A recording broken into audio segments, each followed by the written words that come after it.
Hello friends, how are we doing today? So today we are enjoying an Earl Grey tea by, I believe it's made by Harney and Sons.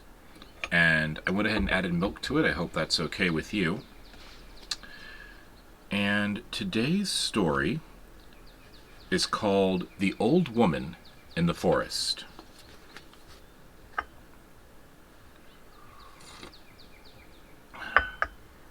There was once a poor servant girl who went traveling with her masters to a large forest, and as they were passing through the middle of it, some robbers came out of a thicket and murdered all the people they could find.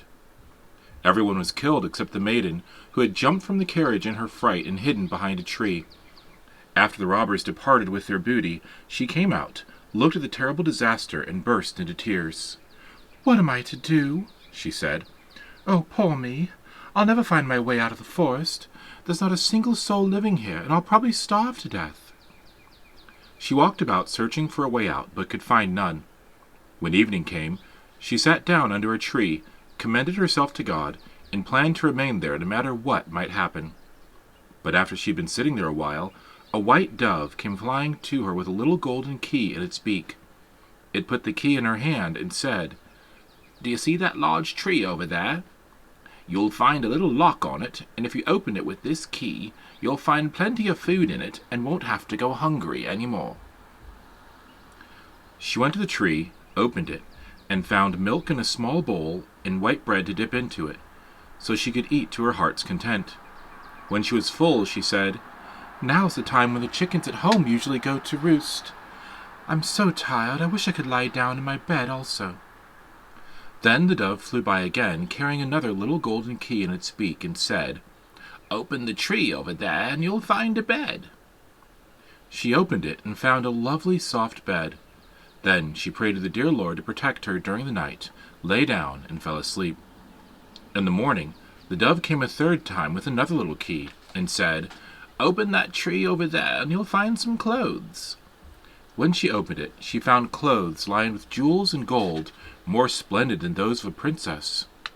Thus she lived for some time, and the dove came every day and took care of everything she needed, and it was a good, quiet life. However, one day the dove came and said, "Would you do a favor for me?" "Gladly," said the maiden. "I'm going to lead you to a small cottage," said the dove. "You are to go inside where you'll find an old woman seated right next to the hearth. She'll say good day to you, but you're not to answer her, no matter what she does. Go past her to the right, where you'll come upon a door. Open it, and you'll find a room where there'll be a lot of different kinds of rings lying on a table. You'll see magnificent ones with glistening stones, but you're to leave them alone. Pick out a simple one that will be lying among them, and bring it to me as fast as you can." The maiden went to the cottage and through the door. There sat the old woman, who glared at her and said, "Good day, my child." But the maiden did not answer her, and proceeded towards the door. "Where are you going?" cried the old woman, who grabbed her skirt and tried to hold on to her. "This is my house. Nobody's allowed to go in there if I don't want them to." But the maid said nothing, broke away from the woman, and went straight into the room. There she saw a large number of rings lying on a table, glistening and glimmering before her eyes. She tossed them about and looked for the simple one, but could not find it. While she was looking for the ring, she noticed the old woman slinking by with a bird cage in her hand. The woman was about to make off with it, but the maiden went up to her and took the cage out of her hand. When she lifted it up and looked inside, she saw a bird with a simple ring in its beak. She took the ring and ran happily out of the house with it. She thought the white dove would come and fetch the ring now, but it did not appear.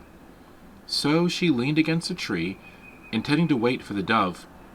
As she was standing there, the tree became so soft and flexible, and it lowered its branches. Suddenly, the branches wrapped themselves around her and were two arms. When she looked around her, she saw the tree had turned into a handsome man, who embraced her and kissed her affectionately. "You've saved me and set me free from the power of the old woman," he said. "She's a wicked witch, and she had turned me into a tree. For a few hours every day I was a white dove. As long as she possessed the ring, I couldn't regain my human form."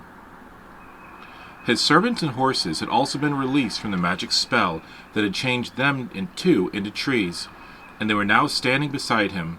They all then traveled to his kingdom, for he was a prince, of course, and the couple got married and lived happily until their death. The end.